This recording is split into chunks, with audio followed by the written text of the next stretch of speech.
नमस्कार साथियों, स्वागत है आपके अपने YouTube चैनल जीएस एकेडमी पे। आज की जो वीडियो है ये है मॉडल पेपर। जैसे मैंने आपको अवगत कराया था कि मैं एक आपके लिए फुल लेंथ 100 नंबर का जो है वो एक मॉडल पेपर लेके आऊँगा कनिष्ठ सहायक का। जो है आज की वीडियो ये रहेगा, जिसमें आयोग का जो नया पैटर्न है उसको पूरा फॉलो किया गया है। और आयोग तो आयोग है, लेकिन फिर भी हमने कोशिश की है कि हम आयोग के पैटर्न पे ही पेपर बनाएं, जिसमें कुमाऊनी गढ़वाली भी ऐड करें। अगर इस पेपर में आपके 55 से ऊपर नंबर आ रहे हैं तो आप एक अच्छे सेफ जोन पे हैं। इसका लेवल थोड़ा मॉडरेट टू इजी है। अगर आप देखिए आपका स्कोर कितना बैठ रहा है, और जैसे मैं क्वेश्चन बता रहा हूँ तो आप वीडियो को पॉज करिए, उसके बाद अपना आप नंबर नोट कीजिए, फिर उसके बाद वीडियो को चलाइए। तो आप बाद में बताइए कि आपका कितना स्कोर बैठ रहा है। कमेंट कीजिएगा कि मेरा इतना स्कोर इसमें बैठ रहा है। अगर आपका स्कोर अगर 55 से ऊपर आ रहा है तो आप लगभग सेफ जोन पे हैं। आप अपना रिवीजन पे ध्यान दीजिए, आपका सिलेक्शन होना तय है। शुरू करते हैं आज की वीडियो। पेपर रहेगा पूरा 100 नंबर का। वीडियो थोड़ी लंबी होने वाली है, जिसके लिए आपको थोड़ा इंतज़ार करना पड़ेगा। शुरू करते हैं आज की वीडियो और पहला क्वेश्चन शुरू करते हैं। हिंदी रहेगी 20 नंबर की, जिसमें दिया गया है जो बंधन है, बंधन का वर्तनी विश्लेषण बताना है हमें। बंधन का जो वर्तनी विश्लेषण है वो क्या बनेगा, इसमें जो आंसर बनेगा, आंसर सी इसका करेक्ट आंसर बनेगा, यानी कि सी। आधा बौ बनेगा, फिर अ बनेगा, आधा नौ, आधा ध, अ बनेगा, आधा नौ और अ, ये बनेगा बंधन शब्द। इसका वर्तनी विश्लेषण ये बनेगा। बढ़ते हैं क्वेश्चन संख्या 2 की ओर, जिसमें दिया गया है रामावतार में कौन सी संधि है। अगर हम रामावतार का संधि विच्छेद करें वो क्या बनेगा, वो बनेगा राम धन अवतार, यानी कि राम धन अवतार, इसका संधि विच्छेद बनेगा। अब बताइए इसमें कौन सी संधि बननी है। और ओ के मिल से आ का लोप हो रहा है, यानी कि हमें दीर्घ संधि। ऑप्शन नंबर ए इसका सही आंसर बनेगा हमारा। बढ़ते हैं हम क्वेश्चन संख्या 3 की ओर, जिसमें दिया गया है निम्नलिखित में से पहाड़ का पर्यायवाची है। इसमें से पहाड़ का पर्यायवाची कौन सा शब्द है। जो ऑप्शन नंबर बी है ये भूधर, ये पहाड़ का पर्यायवाची है। ऑप्शन नंबर बी इसका आंसर बनेगा। और ऑप्शन नंबर ए उपल, प्रस्तर और शिला, ये शिला है, मिट गया है, शिला है, ये हैं पत्थर के पर्यायवाची, पत्थर के पर्यायवाची हैं। इसको भी आप नोट डाउन करिएगा। बढ़ते हैं क्वेश्चन संख्या 4 की ओर, जिसमें दिया गया है निरूपण में उपसर्ग है। निरूपण में है कौन सा उपसर्ग है, बताइए आप। निरूपण में रहेगा हमारा नी उपसर्ग, यानी कि ऑप्शन नंबर सी इसका सही आंसर बनेगा। नी उपसर्ग है निरूपण में। क्वेश्चन नंबर 5 की ओर बढ़ते हैं, जिसमें दिया गया है पानी की धारा जो मकान की छत से टपकती है निम्न में से किस शब्द की ओर इंगित करती है। वो करती है ऑप्शन नंबर सी, यानी कि पर्णधारी बोला जाता है उसको। ठीक। और ये जो शब्दावलियाँ ली है मैंने, ये ली है जो झिक्कल उडियाली कामची करके जो हमारी बुक आई थी। आयोग ने आई थिंक किसी एग्जाम में पूछा भी गया था कि ये बुक किससे रिलेटेड है करके, तो आई थिंक उससे ये शब्दावलियाँ ली गई हैं। तो आप इसमें संदेह बिल्कुल न कीजिए कि ऐसी शब्दावलियाँ कहाँ से ली गई है करके। बढ़ते हैं क्वेश्चन संख्या 6 की ओर, जिसमें दिया गया है हल चलाते समय बैल के साथ रखने के लिए उनके कंधे पर रखी जाने वाली लकड़ी को क्या कहते हैं। उसको कहते हैं, मैंने ये आपको किसी ये जो हमारी कुमाऊनी गढ़वाली लोकोक्ति की सीरीज चली है उसमें बताया भी था। इसको बोलते हैं जुआ। ऑप्शन नंबर सी इसका सही आंसर रहेगा, इसको बोलते हैं जुआ। बढ़ते हैं हम क्वेश्चन संख्या 7 की ओर, जिसमें दिया गया है सज्जन का विलोम शब्द क्या होगा। सज्जन का विलोम होगा दुर्जन। ऑप्शन नंबर डी इसका सही आंसर रहेगा। क्वेश्चन नंबर 8 की ओर बढ़ते हैं, जिसमें दिया गया है पौ बारहा होना। पौ बारहा होना ये क्या है, मतलब ये मुहावरा है, पद है, लोकोक्ति है या पदबंध है, ये क्या है। यह है एक मुहावरा। पौ बारहा होना एक मुहावरा है। बढ़ते हैं हम लोकोक्ति संख्या 9 की ओर, जिसमें दिया गया है निम्नलिखित शब्दों में से कौन सा शब्द अनिश्चय वाचक अनिश्चय संख्यावाचक विशेषण है। मतलब अनिश्चित संख्यावाचक जो विशेषण है वो कौन सा है, वो है दस्युं। ऑप्शन नंबर डी इसका सही आंसर रहेगा। दस्युं जो है एक अनिश्चित संख्यावाचक विशेषण का एक उदाहरण है। कोई निश्चित नहीं है ना, दस्युं हैं, कितने भी हो सकते हैं। क्वेश्चन संख्या 10 की ओर बढ़ते हैं, जिसमें है निम्न में से ये विराम चिन्ह किस का सूचक है। ये पूर्ण विराम है, अल्प विराम है, अर्धविराम है या उपविराम है? ये क्या है? ये है अर्धविराम। ऑप्शन नंबर सी इसका बिल्कुल सही आंसर रहेगा। क्वेश्चन नंबर 11 जिसमें दिया गया है दारिद्रता निम्नलिखित में से किस संज्ञा का भेद का उदाहरण है? दारिद्रता में है हमारा भाववाचक संज्ञा, ये एक भाववाचक संज्ञा का उदाहरण है। ऑप्शन नंबर सी इसका, ना डी इसका सही आंसर रहेगा हमारा। अब बढ़ते हैं क्वेश्चन नंबर 12 की ओर जिसमें दिया गया घी का तत्सम क्या होगा? घी का तत्सम क्या होगा बताइए? घी का जो तत्सम होगा वो होगा घृत। ऑप्शन नंबर सी पे इसका आंसर दिया गया है, सी इसका आंसर रहेगा, यानी कि घृत होता है घी का। क्वेश्चन नंबर 13 है जिसमें दिया गया है निम्न में से वर्तनी की दृष्टि से अशुद्ध वर्तनी का चयन करना है। अशुद्ध वर्तनी बताने की किस में दिया गया है और बाकी सब शुद्ध दिए गए हैं। जो हमारा ऑप्शन नंबर बी है इसमें अशुद्ध दिया गया है। जो मिष्ठान्न लिखा गया है ये होता है मिष्टान्न। ये शब्दावली जो बनती है ये बनती है मिष्टान्न, ऐसे बनता है मिष्टान्न। और बाकी सब सही दिए गए हैं। प्रतीक्षा या भी, अहल्या, निरोग, पैतृक, बहिरंग, ये सब सही है। बढ़ते हैं हम क्वेश्चन संख्या 14 की ओर जिसमें दिया गया है जो प्रशंसा के योग्य हो, वाक्यांश के लिए एक वाक्य क्या होगा? जो प्रशंसा के योग्य हो उसके लिए बोला जाता है प्रशंसनीय। ऑप्शन नंबर डी इसका बिल्कुल सही आंसर बनेगा हमारा। क्वेश्चन नंबर 15 है जिसमें दिया गया है निराशा में कौन सी संधि है? निराशा में जो हमारी संधि बनेगी ये बनेगी विसर्ग संधि, और इसका संधि विच्छेद क्या बनेगा? निहधन आशा। निहधन आशा इसका संधि विच्छेद बनेगा। संधि बन जाएगी हमारी विसर्ग संधि का उदाहरण। ऑप्शन नंबर ए इसका बिल्कुल सटीक आंसर रहेगा। अब बढ़ते हैं हम क्वेश्चन संख्या 16 की ओर जिसमें दिया गया है निम्नलिखित में से किस शब्द में अ उपसर्ग नहीं है? बताना कि हमें अ उपसर्ग किस में नहीं लगा है। अचल, अकथनीय, अनैतिक में जो है अ उपसर्ग लगा है, जबकि अनृत में जो है ये अन उपसर्ग लगा हुआ है, इसमें अन उपसर्ग लगा हुआ है। ठीक, और इसका जो आंसर है वो बनेगा सी, बिल्कुल हमारा सही आंसर बनेगा। अनृत में अन उपसर्ग लगा हुआ है, जबकि ये कथनी जो शब्द है इसमें नी प्रत्यय भी लगा हुआ है, बड़ी नीय प्रत्यय भी लगा हुआ है, और इसमें उपसर्ग लगा है। अब बढ़ते हैं हम क्वेश्चन संख्या 17 की ओर जिसमें दिया गया है मुख्य गायक के साथ वाद्य बजाने वाले को क्या बोला जाता है? जो मुख्य गायक होता है उसके साथ जो वाद्य बजाने वाले के लिए बोला जाता है संगीतकार। ऑप्शन नंबर बी इसका सही आंसर रहेगा हमारा। बढ़ते हैं हम क्वेश्चन संख्या 18 की ओर जिसमें दिया गया है जिन शब्दों में न्यूनता, लघुता, हीनता और तुच्छता का बोध होता है उन्हें क्या कहते हैं? उन्हें कहते हैं उन्नयार्थक शब्द। ऑप्शन नंबर सी इसका बिल्कुल सही आंसर बनेगा। बढ़ते हैं हम क्वेश्चन संख्या 19 की ओर जिसमें दिया गया है आज हमारी बारी है वाक्य में रेखांकित पद में है। मतलब जो आज में रेखांकित किया गया है ये आज क्या है? आज संज्ञा है, सर्वनाम है, क्रिया है या क्रिया विशेषण है? बताइए। ये है एक क्रिया विशेषण। ऑप्शन नंबर सी इसका बिल्कुल सही आंसर बनेगा हमारा। बढ़ते हैं हम क्वेश्चन संख्या 20 की ओर और हिंदी का अंतिम क्वेश्चन जिसमें दिया गया है किसी ने कहा वाक्य में प्रयुक्त सर्वनाम शब्द किसी जो है ये क्या है? जो किसी है ये है हमारा, इसमें बनेगा हमारा अनिश्चयवाचक सर्वनाम। ऑप्शन नंबर सी इसका बिल्कुल सही आंसर रहेगा। हिंदी के 20 क्वेश्चन हमारे हो चुके हैं। अब यहाँ से आएंगे हमारे 40 क्वेश्चन उत्तराखंड के। चलिए शुरू करते हैं। क्वेश्चन संख्या 21 जिसमें दिया गया है उत्तराखंड हिमालय के किस भाग में स्थित है? जो उत्तराखंड है हिमालय के किस भाग में स्थित है हमें ये बताना है। ये रहेगा हमारा पश्चिम मध्य भाग में। ऑप्शन नंबर ए इसका, न बी इसका सही आंसर रहेगा। पश्चिम मध्य भाग में उत्तराखंड की स्थिति रहेगी। क्वेश्चन संख्या 22 की ओर बढ़ते हैं जिसमें दिया गया है राज्य का सर्वाधिक क्षेत्रफल वाला वन्यजीव विहार कौन सा है? जो सर्वाधिक वन्यजीव विहार वाला है वो है हमारे केदारनाथ वन्यजीव विहार। केदारनाथ वन्यजीव विहार का क्षेत्रफल कितना है? ये है 957 वर्ग किमी, यानी कि 957 वर्ग किमी।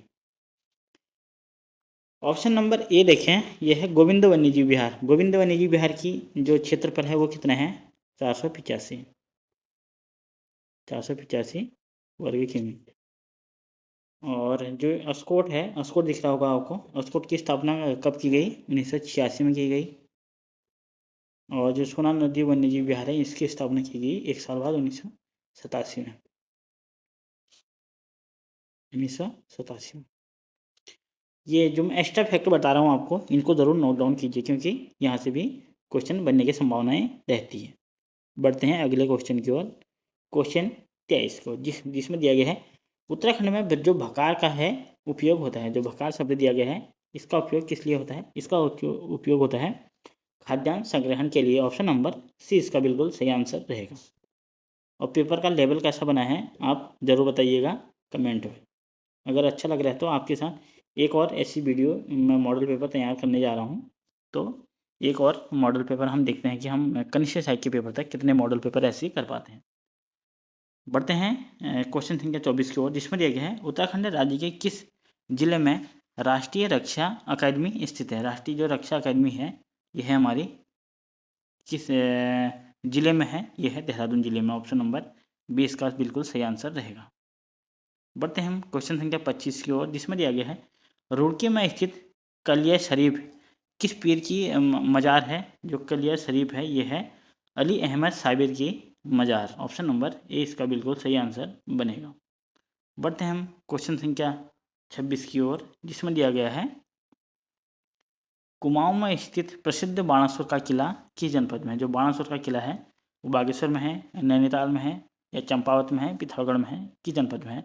जो बाणासुर का किला है, ये है हमारा चंपावत जनपद में। ऑप्शन नंबर 20 का बिल्कुल सही आंसर रहेगा। बढ़ते हैं हम क्वेश्चन संख्या 27 की ओर, जिसमें दिया गया है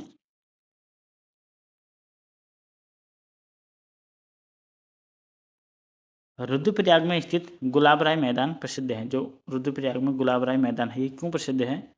ये है हमारा आंसर। क्या बनेगा इसका बताइए आप?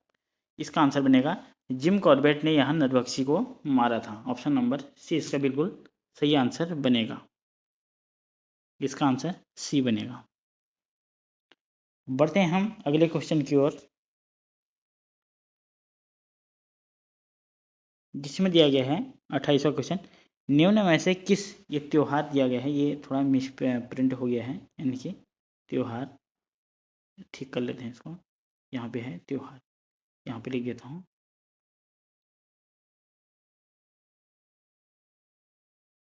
त्योहार।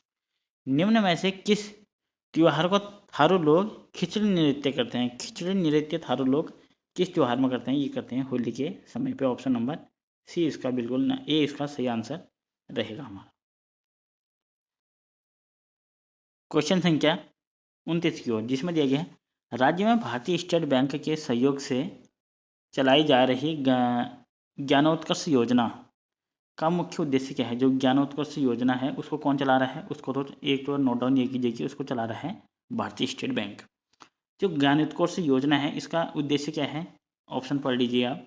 इसका जो उद्देश्य है, इसका जो आंसर है वो बनेगा आंसर नंबर सी।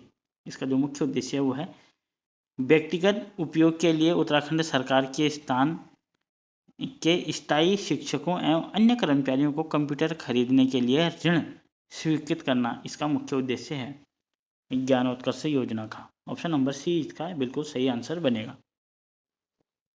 बढ़ते हैं हम क्वेश्चन संख्या 30 की ओर, जिसमें दिया गया है किसके द्वारा कुली बेगार आंदोलन को असहयोग की पहली ईंट की संज्ञा दी गई? असहयोग की पहली ईंट किसने कहा कुली बेगार को? ये कहा स्वामी सत्यदेव ने। ऑप्शन नंबर सी इसका सही आंसर, ना ए इसका सही आंसर रहेगा।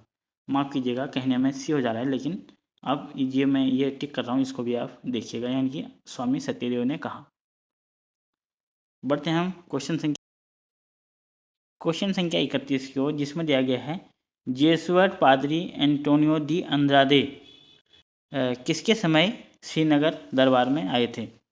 ये आए थे हमारे श्याम साई के दरबार में। ऑप्शन नंबर 20 का बिल्कुल सही आंसर रहेगा।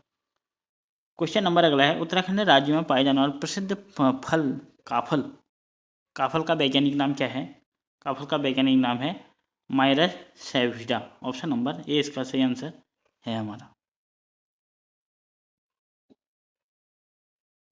बढ़ते हैं हम क्वेश्चन संख्या 33 की ओर, जिसमें दिया गया है निम्नलिखित में से किसे दूड़ा नृत्य भी कहा जाता है। जो दूड़ा नृत्य है ये कहा जाए बाजूबंदी गीत को भी। ऑप्शन नंबर बी इसका सही आंसर रहेगा हमारा, यानी कि बाजूबंदी गीत को कहा जाता है क्या, दूड़ा नृत्य भी। बढ़ते हैं हम अगले क्वेश्चन की ओर 34 नंबर, जिसमें दिया गया है किस हिमालय को हिमालय का पाद कहा जाता है। हिमालय का जो पाद है ये कहा जाता है हमारा बाह्य हिमालय को। बाह्य हिमालय का अन्य नाम क्या है, बाह्य हिमालय का नाम है यानी कि शिवालिक हिमालय, शिवालिक हिमालय बोला जाता है। इसका आंसर बनेगा आंसर सी। बढ़ते हैं हम क्वेश्चन संख्या 35 की ओर, जिसमें दिया गया है घटरलिया दर्रा किस किस को जोड़ता है, आपस में जोड़ता है। ये जोड़ता है हमारा चमोली को तिब्बत से। ऑप्शन नंबर बी इसका सही आंसर बनेगा हमारा। चमोली को जो तिब्बत से जोड़ने वाला दर्रा है वो कौन सा है, यह है घटरलिया दर्रा। क्वेश्चन संख्या 36 की ओर, जिसमें दिया गया है सुया नदी किसकी सहायक नदी है। ये सहायक नदी है, इसमें सौ है ये है हमारी कोसी की सहायक। ऑप्शन नंबर बी इसका सही आंसर रहेगा। क्वेश्चन नंबर 37 की ओर बढ़ते हैं, जिसमें दिया गया है सर्वाधिक आरक्षित विधानसभा सीटें किस जनपद में है। जो विधानसभा सीटों की सर्वाधिक संख्या है आरक्षित वो है हरिद्वार में। कितनी सीटें हैं वहाँ आरक्षित, वो हैं 3 सीटें। 3 सीटें आरक्षित सीटें हैं हरिद्वार में। बढ़ते हैं हम क्वेश्चन संख्या 38 की ओर, जिसमें दिया गया है राज्य का गठन कुल कितने विधानसभा सदस्यों द्वारा हुआ। राज्य का गठन है वो कितने विधानसभा सदस्य थे, उस समय थे 22 विधानसभा सदस्य और 8 विधान परिषद के सदस्य। यानी कि विधान परिषद पूछता है कभी तो वो थे 8 सदस्य विधान परिषद के, और कभी तो टोटल पूछ लेता है। टोटल कितने थे 22 और 8 यानी कि टोटल थे हमारे 30। इसको भी आप नोट डाउन करिएगा। बढ़ते हैं क्वेश्चन संख्या 39 की ओर, जिसमें दिया गया है मतदाताओं की दृष्टि से सबसे छोटा संसदीय क्षेत्र कौन सा है। जहां मतदाता सबसे कम है वो है हमारा Pauri Garhwal. Option number B इसका सही आंसर रहेगा। बढ़ते हैं क्वेश्चन संख्या 40 की ओर, उसमें दिया गया है राज्य के प्रथम प्रोटेम स्पीकर कौन बने। राज्य के प्रथम प्रोटेम स्पीकर बने थे काजी मोइनुद्दीन। ऑप्शन नंबर ए इसका बिल्कुल सही आंसर बनेगा। बढ़ते हैं हम क्वेश्चन संख्या 41 की ओर, जिसमें दिया गया है निम्नलिखित में से कौन सा एक युग्म सुमेलित नहीं है। इसमें से कौन सा सुमेलित नहीं है वो दिया गया है। पहला है सुगंध फसल उत्कृष्ट केंद्र सिलाकुई देहरादून में है, ये तो सही है। दूसरा दिया गया है एरोमा पार्क काशीपुर में है, ये भी बिल्कुल सही है। तीसरा है मुद्रा प्रशिक्षण प्रयोगशाला जो कि भवाली नैनीताल में है, ये भी है सही है। डी दिया गया है चाय फैक्ट्री जो कि उधम सिंह नगर दिया गया है, ये हमारा गलत हो जाएगा, यानी कि डी इसका सही आंसर रहेगा हमारा। बढ़ते हैं हम क्वेश्चन संख्या 43 की ओर, जिसमें दिया गया है नंबर 42 की ओर, माफ़ कीजिएगा। मसूरी कांड की जांच हेतु निम्नलिखित में से किस समिति का गठन किया गया। जो मसूरी की जांच हेतु किया गया था मुरलीधर कमेटी का गठन। ऑप्शन नंबर सी इसका सही आंसर रहेगा, यानी कि मुरलीधर कमेटी। अब मौ से मसूरी और मौ से मुरलीधर ऐसे भी याद कर सकते हैं आप इसको। बढ़ते हैं हम क्वेश्चन संख्या 43 की ओर, ये है किस कुमाऊं कमिश्नर का 12 वर्षीय कार्यकाल महत्वपूर्ण रहा। 12 वर्षीय जो कार्यकाल महत्वपूर्ण रहा वो रहा विलियम टेल का। ऑप्शन नंबर ए इसका सही आंसर रहेगा हमारा। बढ़ते हैं क्वेश्चन संख्या 44 की ओर, जिसमें दिया गया है तराई भाबर के विकास हेतु रेलवे ने तराई इम्प्रूवमेंट फंड की स्थापना की। ये कब की, ये की 1883 में। ऑप्शन नंबर डी इसका बिल्कुल सही आंसर रहेगा हमारा। क्वेश्चन संख्या 45 की ओर बढ़ते हैं, जिसमें दिया गया है कुमाऊं परिषद के अंतिम अधिवेशन की अध्यक्षता किसने की थी। जब उसका अंतिम अधिवेशन हुआ था वो हुआ था कहाँ, रानीखेत के गोनियातोला में, और इसकी जो अध्यक्षता की थी ये की थी मुकुंदी लाल जी ने। ऑप्शन नंबर सी पे इसका आंसर सही है हमारा। गनियातोला रानीखेत में अंतिम अधिवेशन और अध्यक्षता मुकुंदी लाल जी ने। बढ़ते हैं हम क्वेश्चन संख्या 46 की ओर, जिसमें दिया गया है सोना खड़ायत निम्न में से किसका सेनापति था। जो सोनो खड़ायत है ये था सेनापति वीरचंद्र का। ऑप्शन नंबर बी इसका सही आंसर रहेगा हमारा।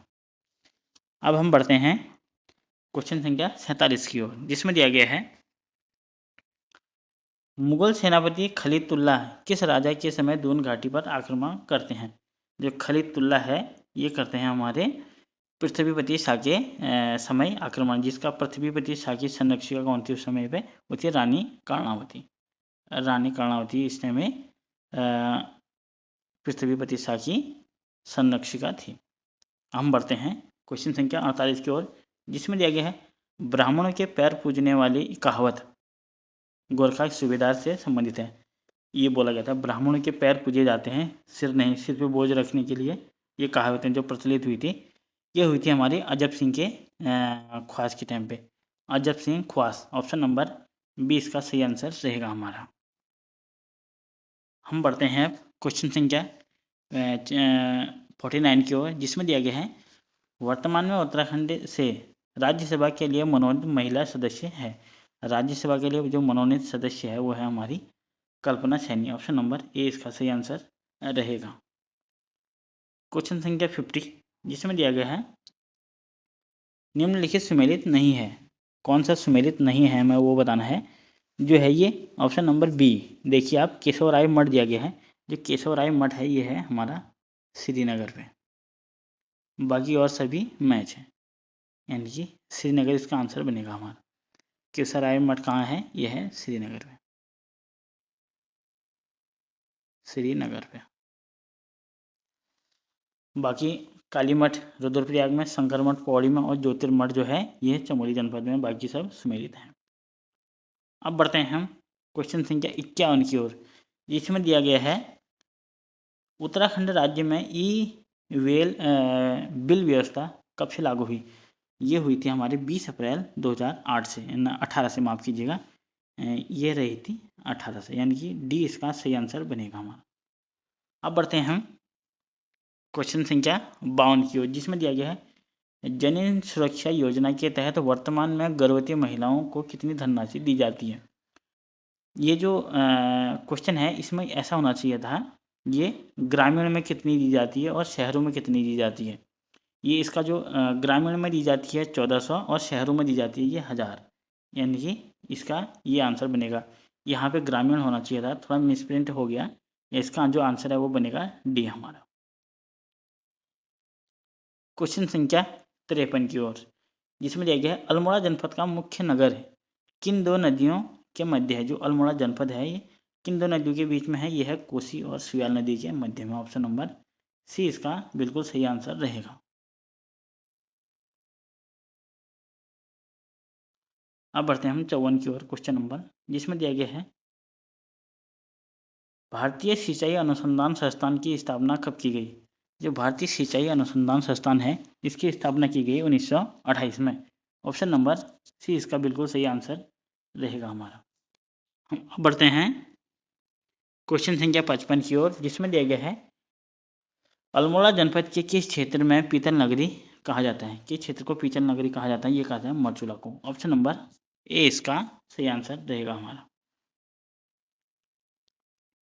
अब बढ़ते हैं हम क्वेश्चन नंबर 56 की ओर, जिसमें दिया गया है निम्नलिखित में से कौन सी नदी अल्मोड़ा, चंपावत व पिथौरागढ़ जनपदों की सीमा बनाती है। ये बनाती है हमारी पनार नदी, जो अल्मोड़ा और चंपावत और पिथौरागढ़ के जनपदों की बिल्कुल सीमा पे है, पनार नदी, ऑप्शन नंबर बी इसका बिल्कुल सही आंसर रहेगा। अब बढ़ते हैं क्वेश्चन संख्या 57 की ओर, जिसमें दिया गया है अल्मोड़ा जनपद की सीमा कितने जनपदों से लगती है। ये लगती है हमारी 6 जनपदों से। और अभी 6 जनपद कौन कौन से हैं देख लेते हैं। जैसे बीच में अल्मोड़ा हो गया, यहाँ से मिल जाता है इसमें बागेश्वर, और ये चंपावत, नीचे से मिल जाता है हमारा पौड़ी, और यहाँ से मिल जाता है नैनीताल, और ये मिल जाएगा चंपावत, और ये पिथौरागढ़। कितने हो गए, 1 2 3 4 5 6। ये 6 जनपद अल्मोड़ा के सीमा को स्पर्श करने वाले जिले हैं। इसका जो आंसर है वो सी बनेगा हमारा। अब बढ़ते हैं क्वेश्चन संख्या 58 की ओर, जिसमें दिया गया है धोकाने वाटरफॉल किन जनपदों के मध्य में है। जो धोकाने है इसको कभी धोकाने भी बोला जाता है, यह है हमारा अल्मोड़ा और नैनीताल के मध्य में, ऑप्शन नंबर डी इसका सही आंसर रहेगा हमारा। क्वेश्चन संख्या अगला है, जिसमें दिया गया है कोरोमंडल घाटी स्थित है। कोरोमंडल घाटी जो है ये है हमारी अल्मोड़ा जनपद में। ऑप्शन नंबर डी इसका बिल्कुल सही आंसर है। और उत्तराखंड का अंतिम क्वेश्चन, क्वेश्चन संख्या 60, जिसमें दिया गया है जीरो पॉइंट नामक स्थान किस वन्यजीव विहार के मध्य में है। जो जीरो पॉइंट नामक स्थान है यह है हमारा बिनसर वन्यजीव विहार के मध्य में, वहाँ पे जीरो पॉइंट नामक स्थान है। ऑप्शन नंबर सी इसका बिल्कुल सही आंसर रहेगा। जहाँ पे अभी देखा होगा आपने गर्मी के टाइम पे यहाँ कुछ वनकर्मियों की जलने की भी मृत्यु हुई थी, यानी कि 4 वनकर्मी यहाँ पे जल भी गए थे। सुर्खियों में है, क्या पता यहाँ से क्वेश्चन पूछने के चांसेस बन जाते हैं। अब हम यहाँ से देखेंगे 60 क्वेश्चन से आगे को, जीके और जीएस के क्वेश्चन। चलिए देखते हैं। क्वेश्चन 61, जिसमें दिया गया है निम्नलिखित घटनाओं को उनके यहाँ पे कुछ मिसप्रिंट हो गया है, मैं लिख देता हूँ। यहाँ पे है हमारा, यहाँ पे निम्नलिखित घटनाओं को उनके कालक्रम के अनुसार व्यवस्थित करना है। कालक्रम के अनुसार व्यवस्थित करना है, सही क्रम में व्यवस्थित करना है। तो देख लेते हैं। पहला है टाइगर प्रोजेक्ट। कब आया था? ये आया था 1973 में, यानी 1973 में। दूसरा दिया गया है हाथी प्रोजेक्ट। हाथी प्रोजेक्ट कब आया था? ये आया था 1992 में, 1992 में। तीसरा है वन्यजीव संरक्षण अधिनियम। जो वन्यजीव संरक्षण अधिनियम है यह आया था हमारा 1972 में। तीसरा है जैव विविधता अधिनियम। जैव विविधता अधिनियम आया था 2002 में। अब देखिए, मिलान कर लीजिए, अपने सही उत्तर का चयन करना है हमें। पहला जो बनेगा वो बनेगा क्या? 1972 वाला, यानी कि 3 बनेगा, 3। फिर बनेगा हमारा 1, यानी कि 1973 वाला 1 बनेगा। फिर बनेगा हमारा 1992 वाला, यानी कि 2 बनेगा। फिर बनेगा हमारा अंतिम 4, यानी कि 3, 1, 2, 4, यानी कि ऑप्शन नंबर 20 का सही आंसर बैठेगा हमारा। यहाँ पे बी ऑप्शन है, मिट गया है थोड़ा, यहाँ पे बी ऑप्शन इसका सही बैठेगा। अब बढ़ते हैं हम क्वेश्चन संख्या 62 की ओर, जिसमें दिया गया है हरित गृह प्रभाव, यानी कि ग्रीन हाउस इफेक्ट के अभाव में सतह का औसत तापमान होगा। जब हरित प्रभाव समझ गए होंगे आप क्वेश्चन को, ग्रीन हाउस इफेक्ट जब होगा तो उसमें जो सतह का तापमान पूछा जा रहा है कितना होगा, ये होगा -18 डिग्री सेंटीग्रेड। ऑप्शन नंबर 20 का सही आंसर रहेगा हमारा। चलिए शुरू करते हैं अगला क्वेश्चन की ओर, जिसमें दिया गया है समुदायों का पूर्ण क्रम जो क्रमशः एक निश्चित स्थान पर बदलता है वो क्या कहलाता है? जो एक निश्चित स्थान पर बदलता है वो कहलाता है शियर। ऑप्शन नंबर 20 का बिल्कुल सही आंसर रहेगा हमारा। अब बढ़ते हैं हम क्वेश्चन संख्या 64 की ओर, जिसमें दिया गया है सामान्यतः पर्यावरण को निम्न प्रकार से वर्गीकृत किया जा सकता है। निम्नलिखित में से कौन सा एक वर्गीकृत का अंश नहीं है? कौन सा नहीं है वर्गीकृत का भाग? और इसका जो आंसर है वो क्या बनेगा, आप भी बताइए अपना। इसका जो आंसर बनेगा वो आंसर बनेगा ए, यानी कि परिचालन पर्यावरण इसका उदाहरण नहीं है। बाकी भौतिक पर्यावरण होता है, सांस्कृतिक पर्यावरण भी होता है और जैविक पर्यावरण भी होता है, यानी कि ए इसका आंसर बनेगा हमारा।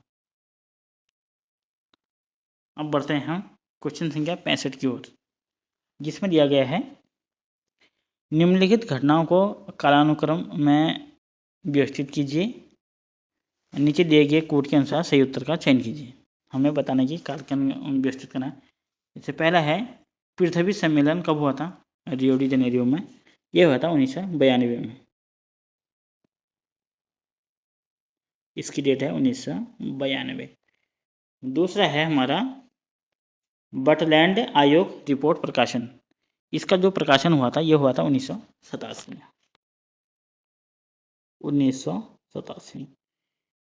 तीसरा है मॉन्ट्रियल प्रोटोकॉल प्रवर्तन, यह हुआ था हमारा 1989 में। कुछ का भी ये डाउट आता है कि मॉन्ट्रियल प्रोटोकॉल के बारे में पूछ रहे हो, ये प्रवर्तन है, इसको भी ध्यान दीजिएगा, ये प्रवर्तन वाला 1989 है, बाकी जो मॉन्ट्रियल प्रोटोकॉल है वो 1987 है। ठीक हो गया, ये 8 डाउट आ रहा होगा आपके मन में। तीसरा है द लिमिट टू ग्रोथ, ये है 1972 का, 1972 का। अब मिलान कर लीजिए आप, हमें सही कोड के अनुसार व्यवस्थित करना है। तो बनेगा हमारा, पहला बनेगा 1972 वाला यानी कि 4, फिर बनेगा हमारा बी वाला यानी कि बर्डलैंड आयोग की रिपोर्ट 1987 में यानी कि 2, फिर बनेगा हमारा मॉन्ट्रियल प्रोटोकॉल का प्रवर्तन 1989 में यानी कि 3, और अंतिम में बनेगा 1, यानी कि कोड बनेगा हमारा 4 2 3 1। किस ऑप्शन में है देख लेते हैं। ऑप्शन नंबर सी इसका सही आंसर रहेगा हमारा, यानी कि सी बनेगा इसका आंसर। अब बढ़ते हैं हम क्वेश्चन संख्या 66 की ओर, जिसमें दिया गया है मुद्रास्फीति से निपटने के लिए भारतीय रिजर्व बैंक आरबीआई जो है वो क्या करेगी। जब मुद्रास्फीति आ जाएगी तो आरबीआई क्या करेगी, वो करेगी एसएलआर और सीआरआर दोनों को बढ़ाएगी। ऑप्शन नंबर सी इसका सही आंसर रहेगा हमारा। इकोनॉमिक्स के टर्म को भी जानना बहुत ज़्यादा जरूरी है आपके लिए, क्योंकि इकोनॉमिक्स से भी बहुत ज़्यादा क्वेश्चन पूछे जा रहे हैं। अगला क्वेश्चन है क्वेश्चन संख्या 67, जिसमें दिया गया है चोल राजवंशी किस क्षेत्र में अपनी उल्लेखनीय उपलब्धियों के लिए जाने जाते थे। जो चोल साम्राज्य है दक्षिण भारत का, ये जाना जाता है अपने समुद्री व्यापार के लिए प्रसिद्ध था, यानी कि ऑप्शन नंबर सी पे इसका आंसर सही रहेगा हमारा। क्वेश्चन संख्या 67 जिसमें दिया गया है 1757 में प्लासी की लड़ाई को भारत की ऐतिहासिक में एक महत्वपूर्ण मोड़ माना जाता है, क्योंकि क्या हुआ था प्लासी की लड़ाई के बाद, बताइए आप। पहला ऑप्शन है यह भारत में ब्रिटिश औपनिवेशिक शासन की शुरुआत मानी जाती है, यानी कि ऑप्शन नंबर ए ही इसका सही आंसर बन जाएगा हमारा। इसी पे हमारा आंसर मिल गया। आप वीडियो को पॉज करके अपना आंसर जरूर दीजिएगा। अब बढ़ते हैं हम क्वेश्चन संख्या की ओर, जिसमें दिया गया है सूर्य के प्रकाश के रंगों में कौन सा रंग सबसे कम अपरिवर्तित होता है। जिसमें देख लीजिए आप, ऑप्शन क्या क्या है, लाल, हरा, नीला और बैगनी। जैसे आपको सबको ही पता होगा बैगनी इसका आंसर बनेगा हमारा। क्या है क्वेश्चन आपने देख लेगा, सूर्य के प्रकाश में रंगों में कौन सा रंग सबसे कम अपरिवर्तित होता है, यानी कि बैगनी इसका आंसर रहेगा हमारा। अब बढ़ते हैं हम क्वेश्चन संख्या 70 की ओर, जिसमें दिया गया है भारत में वित्तीय आपातकाल घोषणा करने की शक्ति किसके पास है। जो वित्तीय आपातकाल घोषणा करने की शक्ति है वो है भारत के राष्ट्रपति के पास। ऑप्शन नंबर डी इसका आंसर रहेगा। और जो भारत का राष्ट्रपति है किस अनुच्छेद के अंतर्गत वित्तीय आपातकाल की घोषणा करता है, ये करता है अनुच्छेद 307 के तहत, 307 के तहत। और जो भारत में वित्तीय आपातकाल कितनी बार लगा है अभी तक, भारत में अभी भी एक बार भी वित्तीय आपातकाल नहीं लगा है। अब बढ़ते हैं हम क्वेश्चन संख्या 71 की ओर, जिसमें दिया गया है भारत की पहली किसान रेल ने निम्नलिखित किन 2 स्टेशनों के बीच 8 अगस्त 2020 को अपनी यात्रा प्रारंभ की। ऑप्शन देख लीजिए आप और आंसर बताइए।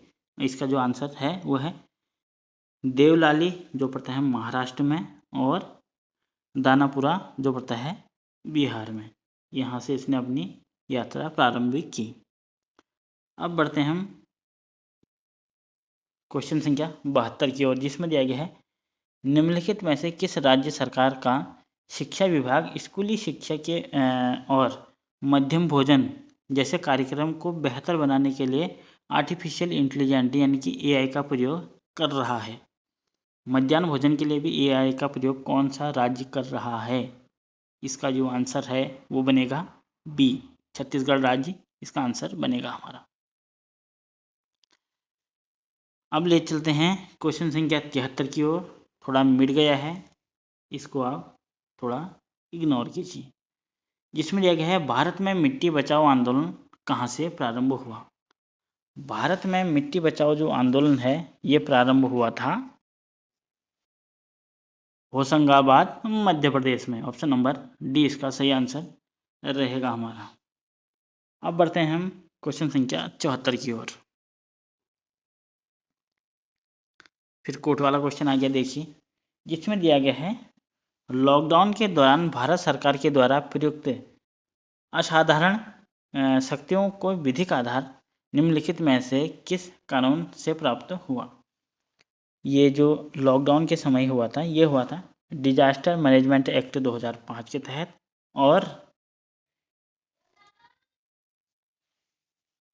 मिट डिजीज एक्ट 1897 के तहत। यानी कि 2 और 4 इसका आंसर बनेगा, यानी कि 2 और 4। देख लेते हैं किस ऑप्शन में है 2 और 4। ऑप्शन नंबर सी इसका आंसर रहेगा हमारा। अब बढ़ते हैं हम क्वेश्चन संख्या 75 की ओर, जिसमें दिया गया है मानव गरीबी सूचकांक यानी कि HPI की अवधारणा मानव विकास रिपोर्ट 1997 में प्रस्तुत की गई, लेकिन मानव विकास रिपोर्ट ने इसे बहुआयामी गरीबी सूचकांक द्वारा निम्नलिखित में से किस वर्ष प्रतिस्थापित किया। बताना है आपने ये कब प्रतिस्थापित किया गया। सन 2010 में, यानी कि ऑप्शन नंबर सी इसका सही आंसर बनेगा हमारा। क्वेश्चन संख्या 76 की ओर, जिसमें दिया गया है ट्रैवल एंड टूरिज्म प्रतियोगितात्मक सूचकांक जारी किया जाता है, ये किस संस्था के द्वारा जारी किया जाता है बताना है आपने। विश्व बैंक के द्वारा, अंतर्राष्ट्रीय मुद्रा कोष के द्वारा, या विश्व आर्थिक मंच के द्वारा, या संयुक्त राष्ट्र विकास कार्यक्रम के द्वारा। आंसर बनेगा आंसर सी, यानी कि विश्व आर्थिक मंच के द्वारा ये जारी किया जाता है ये रिपोर्ट। क्या? ट्रैवल एंड टूरिज्म प्रतियोगितात्मक सूचकांक। हम बढ़ते हैं अब क्वेश्चन संख्या 77 की ओर, जिसमें दिया गया है प्रधानमंत्री मुद्रा योजना कब शुरू की गई। प्रधानमंत्री जो मुद्रा योजना है ये 2015 में शुरू की गई। इसमें 3 तरह के ऋण दिए जाते हैं प्रधानमंत्री मुद्रा योजना के तहत। कौन कौन से? शिशु ऋण और किशोर ऋण और फिर एक और तरुण ऋण। और तरुण ऋण की अभी हाल ही में उसकी जो कैपेसिटी है वो भी 10 लाख से 20 लाख तक बढ़ा दी है, कुछ आई थिंक ऐसी है। आप देखिएगा एक बार करंट में, ये करंट में न्यूज़ चल रही है। तरुण ऋण 3 प्रकार के ऋण देता है प्रधानमंत्री मुद्रा योजना। अब बढ़ते हैं हम क्वेश्चन संख्या 78 की ओर, जिसमें मिलान करना है हमें। आपको मैं थोड़ा छोटा कर देता हूँ इसको, कोड भी आपको दिख जाएगा ताकि इसका देखिए अब दिख रहा है थोड़ा साफ। बताइए, सूची 1 को 2 से सुमेलित करना है। पहला है पल्लव राजवंश। पल्लव राजवंश की राजधानी कहाँ थी? ये थी हमारी कांचीपुरम में। पहले का हो जाएगा हमारा 2। वो दूसरा है पांडे। पांडे की राजधानी कहाँ थी? ये थी मदुरई। ऑप्शन नंबर 3 पे। तीसरा है यादव। यादव की राजधानी कहाँ थी? वो थी देवगिरी, यानी कि 4 पे। अंतिम है काकतीय वंश, इसकी थी राजधानी वारंगल। तो क्या कोड बन रहा है हमारा? हमारा कोड बनेगा 2 3 4 1। ये हमारा कोड बनेगा। किस ऑप्शन में दिया गया है? ऑप्शन नंबर बी पे दिया गया है, यानी कि बी इसका सही आंसर। अब बढ़ते हैं क्वेश्चन संख्या 79 की ओर, जिसमें दिया गया है निम्नलिखित में से किस मंदिर को विदर्भ के खजुराहो के रूप में भी जाना जाता है।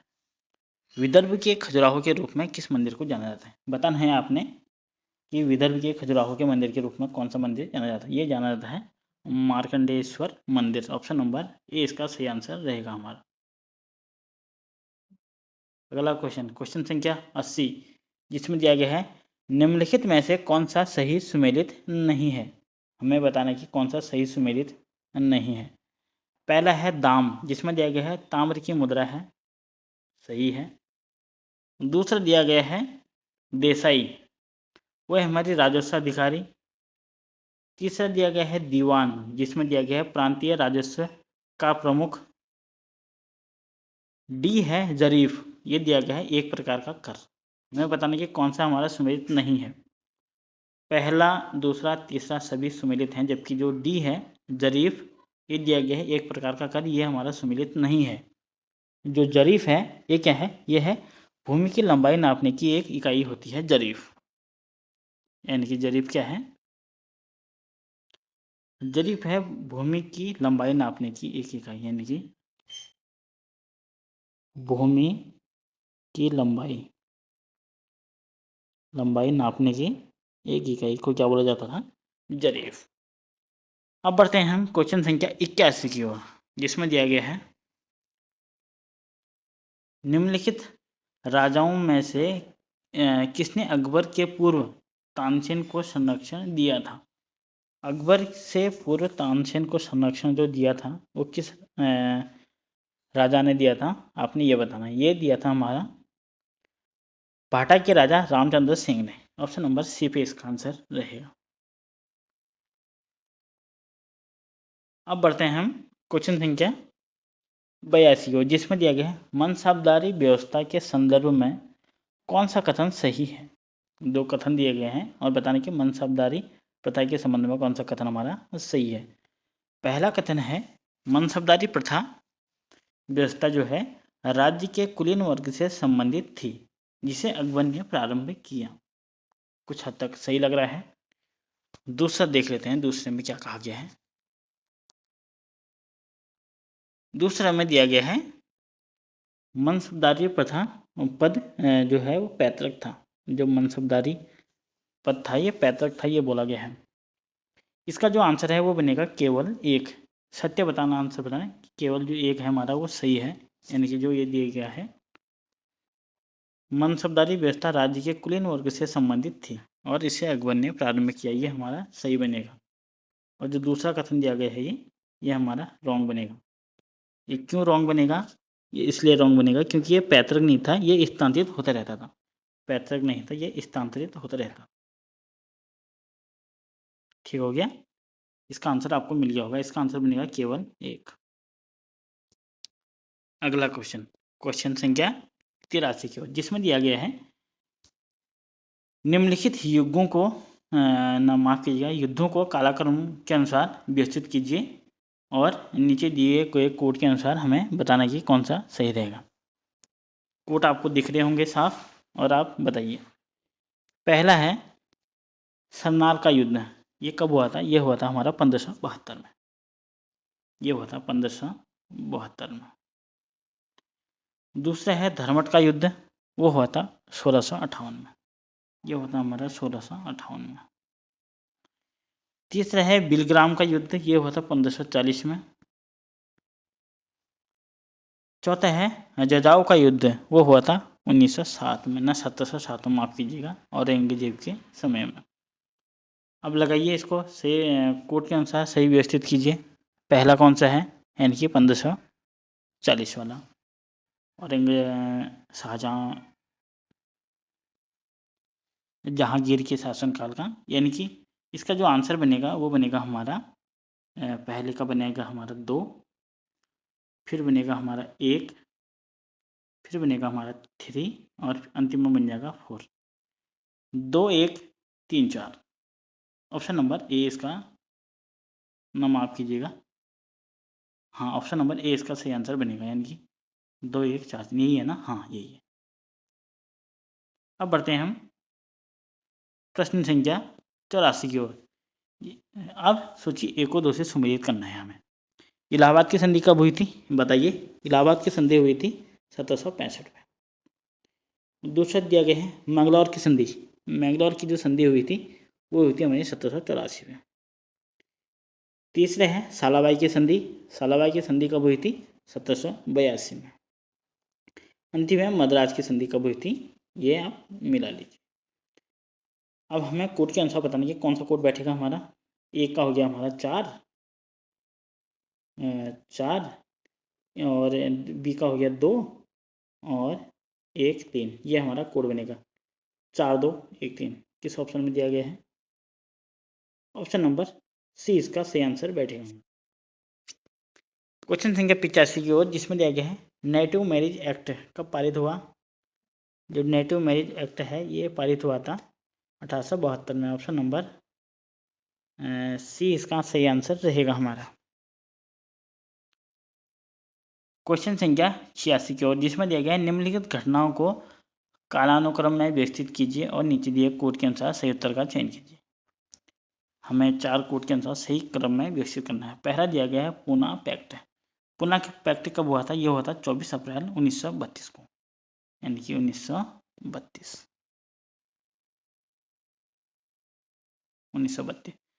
कृषि मिशन भारत कब आया था? यह आया था 1942 में। 1942 में। गांधी इरविन समझौता कब हुआ था? 1931 में हुआ था। तीसरा दिया गया सविनय अवज्ञा आंदोलन, जो कि हुआ था 1930 में। अब कीजिए व्यवस्थित। सबसे पहले कौन सी घटना हुई थी? यानी कि पहले हुई थी हमारी चौथी घटना सविनय अवज्ञा आंदोलन।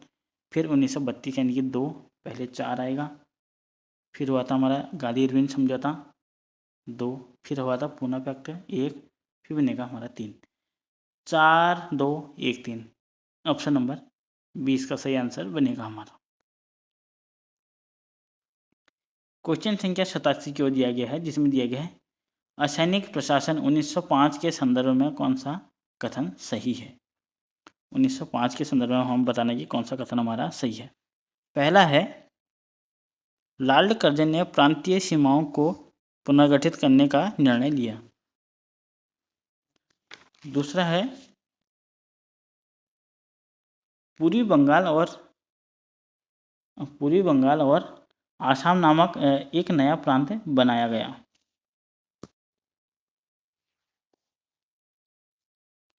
इसका जो आंसर बनेगा वो बनेगा दोनों सही है, यानी कि ऑप्शन नंबर बी इसका सही आंसर बनेगा हमारा। दोनों कथन हमारे सही दिए गए हैं। अब बढ़ते हैं हम क्वेश्चन संख्या 88 की ओर, जिसमें है प्रधानमंत्री कार्यालय यानी कि PMO के संबंध में कौन सा कथन सत्य है, हमें वो बताना है। पहला कथन दिया गया है यह 1977 में अस्तित्व में आया। दूसरा है इसका प्रधान जो है कैबिनेट सचिव होता है। अब बताना कि कोड के अनुसार कौन सा कथन सही है हमारा।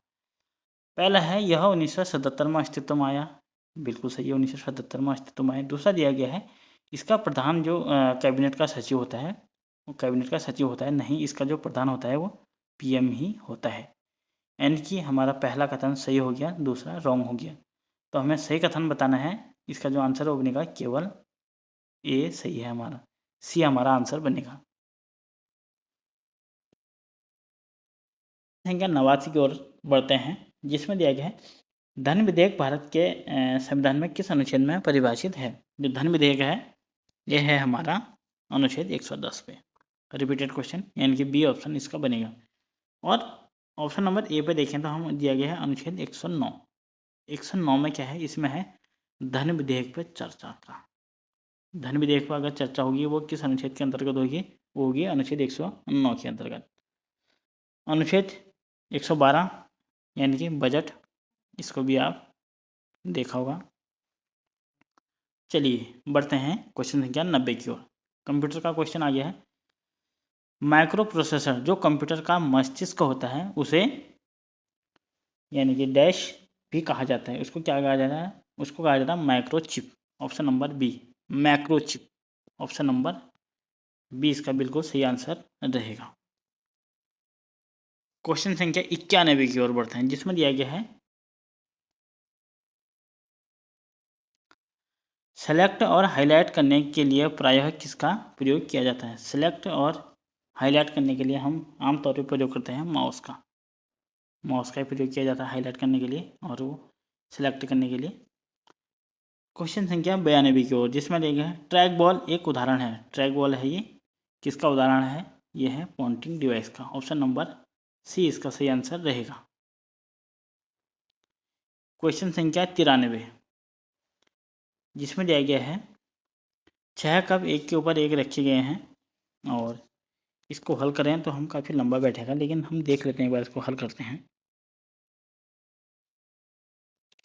जिसमें दिया गया है U S और L के ठीक ऊपर है। U को बिठा देते हैं, U को S और L के ऊपर है, यानी कि S और L के ऊपर है। फिर दिया गया है m जो है q और x के बीच में है। m यहाँ पे बना सकते m जो है ये q और x के बीच में है, q और x के बीच में है। फिर दिया गया है c u और q के बीच में है, जो c है u और q के बीच में है, यानी कि u और q के बीच में, यानी कि जो q बना है ये, देखिए करते हैं इसको और फिर एक बार शुरू से करते हैं इसको।